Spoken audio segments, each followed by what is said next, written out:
पोलिसांच्या निर्णयात असलेल्या अंमली पदार्थ तस्करीची सूत्रधार ललित पाटील अनेक महिन्यापासून ससून रुग्णालयात उपचार घेत असून सदर तस्करी रुग्णालयात वरिष्ठ अधिकारी व पोलीस यांच्या सहभागाने तो राहिला होता, हे खरे आहे का? माननीय सभापती महोदय,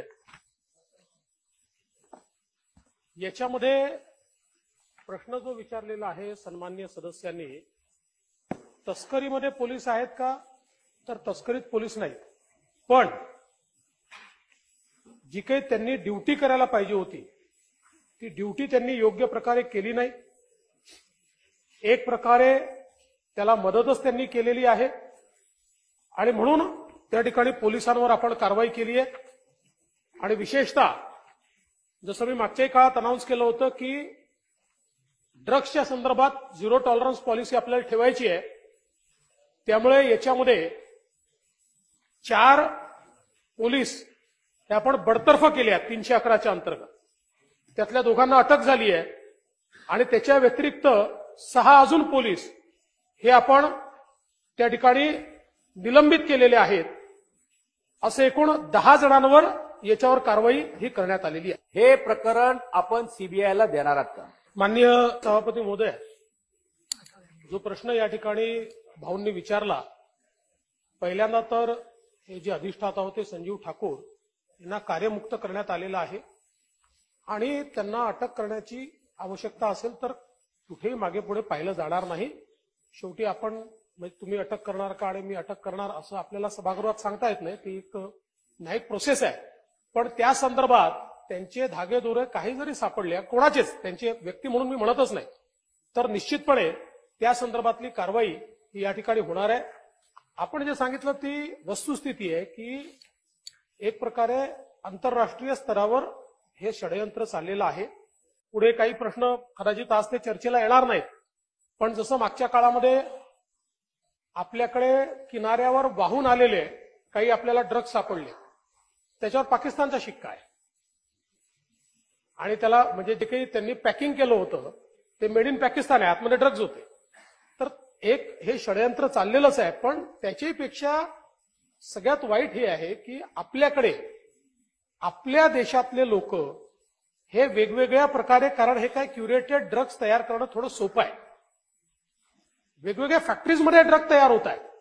म्हणून आपण जवळपास जेव्हापासनं माननीय देशाचे गृहमंत्री यांनी राज्यांच्या गृहमंत्र्यांची आणि राज्यांच्या डीजीची बैठक घेतली आणि सगळ्या गोष्टी केंद्रीय एजन्सीकडे देण्याच्या ऐवजी तुमच्या ज्या ज्या डेडिकेटेड एजन्सीज आहेत त्यांनी एकमेकाला मदत करा असं सांगितलं आणि त्याची एक व्यवस्था उभी केली. तेव्हापासनं वेगवेगळ्या राज्यांमध्ये इंटेलिजन्स शेअरिंग सुरू झालंय आणि त्यामुळेच आपण बघतोय की रोज आपण कुठे ना कुठे छापा मारतोय, फॅक्टऱ्या तयार केल्या त्या आपण बंद करतोय.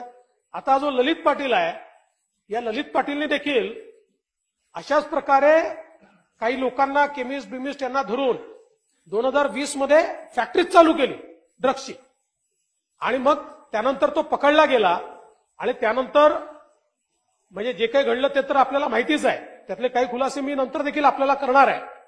पण मला असं वाटतं की आता या संदर्भात कुठेही कोणालाही पाठीमागे सरकार घालणार नाही, घालू देणार नाही, कोणी असू द्या.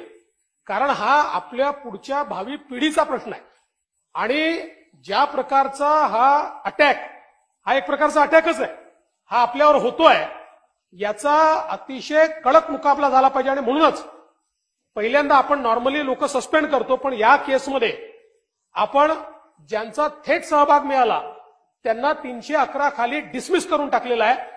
आणि यापुढे सरकारची पॉलिसी हीच असेल की ड्रग्सच्या केसमध्ये कोणाचा थेट सहभाग मिळाला तर त्या पोलीस अधिकाऱ्याला किंवा कर्मचाऱ्याला त्या ठिकाणी डिसमिस केलं जाईल. अधिष्ठाता याला ताबडतोब बडतर्फ करणार का? आणि पोलीस खात्यामधले असे तत्सम अधिकारी ज्यांच्या अखत्यारीत हे सगळं ससून हॉस्पिटल असेल, ऐरावत जेल असेल किंवा तत्सम या सगळ्या ज्या व्यवस्था आहेत त्याच अधिकाऱ्यांवर आपण कारवाई करणार का? सन्माननीय भाईंनी जो विषय मांडला, अधिष्ठात्यांच्या संदर्भात जर तेवढे पुरावे असतील तर बडतर्फीची कारवाई देखील केली जाईल, काही अडचण नाही. आहे नाही त्याच्यामध्ये आतापर्यंत जे काही याच्यात आलेलं आहे त्यामध्ये त्यांची ड्युटी होती, त्यांनी ते पाहायला पाहिजे होतं, इतके दिवस का आहे लक्ष दिलं नाही म्हणून केलाय. पण अजून तपास चाललेला आहे आणि त्याच्यामध्ये काही जरी सापडलं तर सगळी म्हणजे अंतिम कारवाई, कारण याच्यामध्ये कोणाला माफी देण्याचं कारण नाही, ती कारवाई देखील आपण करू. याच्यामध्ये जे पोलीस निरीक्षक, सहाय्यक पोलीस निरीक्षक होते भागवत म्हणून, त्यांनाही निलंबित केलेलं आहे आणि त्यांचाही सहभाग हा तिथे त्यांचा सुपरविजनरी ड्युटी होती, सुपरवायझरी. पण तरी देखील आता तर त्यांना निलंबित याकरता केलंय की सुपरवायझरी ड्युटी त्यांनी नीट केली नाही. पण त्याच्या पलीकडे त्यांचाही कुठला सहभाग जर मिळाला तर त्यांच्यावरही कारवाई केली. कोणाचाही मिळू द्या, काहीच अडचण नाहीये. जेवढ्या वरचा अधिकारी याच्यात सामील मिळेल तर प्रत्येकावर कारवाई. धारावी है, वहां पर भी बहुत बड़े प्रकार से जो हमारी युवा पीढ़ी है उसको बर्बाद करने का काम किया जा रहा है.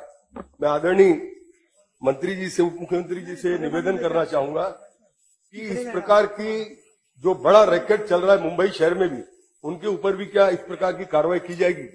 ऐसे ललित पाटिल मुंबई में भी बहुत सारे. सन्मान्य राजन सिंगजींनी जो विषय मांडला, मध्यंतरीच्या काळामध्ये आपण काही इंटेलिजन्स बेस्ड कारवाया केल्या, त्याच्यामध्ये विशेषतः धारावीचा इंटेलिजन्स आपल्याकडे होता आणि धारावीमध्ये आपण जी कारवाई केली त्याच्यामध्ये खूप मोठा नेक्सस सापडला आपल्याला. आपण पूर्वी कन्झम्पशन करणारा किंवा जो मधला दलाल आहे म्हणजे जो विकणारा यांच्यापुरतं आपण केवळ कारवाई करत होतो, पेडलर. आता हा नियमच केलाय की पेडलरवर कारवाई करून थांबायचं नाही. पेडलरनी कुठनं आणलं, त्याचा कोणाशी संबंध होता, आणि अशा प्रकारची कारवाई केल्यानंतर धारावीच्या प्रकरणामध्ये आपण अगदी शेवटपर्यंत टोकापर्यंत पोहोचलो आणि आपल्याला त्या ठिकाणी सापडले. त्यामुळे आता पहिल्यांदा म्हणजे आपल्याकडे अँटी नार्कोटिक सेल जो होता हा काही सगळ्या पोलीस स्टेशनला नव्हता. हा आपण फक्त मेजर ठिकाणी ठेवलेला होता. पण आता जवळपास आपले जेवढे 45 युनिट आहेत या सगळ्या युनिटमध्ये आपण अँटी नार्कोटिक सेल सुरू केलेला आहे. त्याला डेडिकेटेड मॅनपॉवर दिलेली आहे आणि त्यासोबत जिल्हाधिकाऱ्याच्या अंतर्गत देखील एक समिती तयार केली आहे की ज्या समितीने समन्वयाची बैठक महिन्यातनं एकदा तरी घ्यायची आहे आणि सगळे जेवढे नार्कोटिक्सच्या संदर्भात काम करणारे केंद्राची एजन्सी, राज्याची एजन्सी, या सगळ्यांसोबत इंटेलिजन्स शेअरिंग करायचं आहे आणि कारवाई करायची आहे. याही बैठका आता नियमित सुरू झालेल्या आहेत आणि म्हणूनच आता या ज्या काही कारवाया गेल्या 2 महिन्यामध्ये आपण बघितलेल्या आहेत, प्रचंड मोठ्या प्रमाणात या कारवाया झालेल्या आहेत. कारण याचा सातत्याने इंटेलिजन्स मिळतोय आणि फॉर्च्युनेटली आता आपणही आपल्याला मिळालेला इंटेलिजन्स हा बाहेरच्या राज्यांशी शेअर करतोय आणि बाहेरच्या राज्यातनंही इंटेलिजन्स हा आपल्याकडे आता यायला लागलेला आहे आणि म्हणून ही कारवाई होतेय. पण आपण जे म्हणालात ती वस्तुस्थिती मी नाकारत नाही. ही स्थिती जी आहे ही आता आपण जर योग्य कारवाई केली नाही तर आपली पुढची पिढी निश्चितपणे याच्यात बर्बाद होऊ शकते. आणि विशेषतः याच्यामध्ये काही अडचणी अशा आहेत की ज्याच्यावर आपल्याला कारवाई करावी लागेल. उदाहरणादाखल आज इंस्टाग्राम ही मार्केट प्लेस झाली. इंस्टाग्रामवर ऑर्डर प्लेस होऊन इंस्टाग्रामवर गुगल पेनी किंवा कुठल्या तरी यांनी पैसे पे करून आणि मग कुरिअरच्या माध्यमातून त्या ठिकाणी डिलिव्हरी होते. अशा प्रकारचे चॅलेंजेस आहेत. डार्कनेटच्या माध्यमातून याचा व्यवहार चाललेला आहे.